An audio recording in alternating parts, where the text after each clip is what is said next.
Við erum stödd í Guatemala.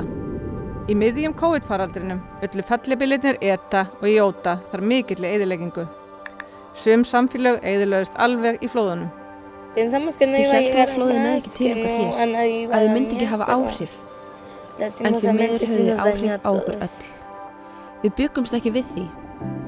Við héldum að þau næði ekki til okkar. Klukkan 1 morguninn hækkaði vatnið og hækkaði hratt. Vatnið byrjaði að hækka hraðar og hraðar.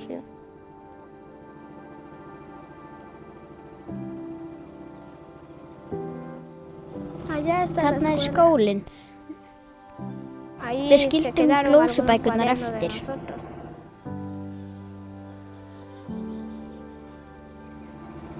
Getur ekki séð hann lengur. Enginn vissi hvað átti að gera og við fórum að ferja ýmislegt út. En næstum allt varð eftir undir vatni. Kirkjan var hér. Þarna húsið mitt, sjáu þið. Það sem þið sjáu prikið þarna. Ég lék með þar með litla bróðum mínum, en maður sér það ekki lengur. Það gerir mig bara sorgmæta. Fjölskyldi Dulce og Joanna voru fluttar í tímabundið athvarf. UNICEF vinnur með yfirvöldum að því að vernda börn og draga úr hættum vegna náttúruhamfara. Meðal annars með því að útvega mat og tryggja öruggan stað fyrir börn að leika sér og fá að vera börn.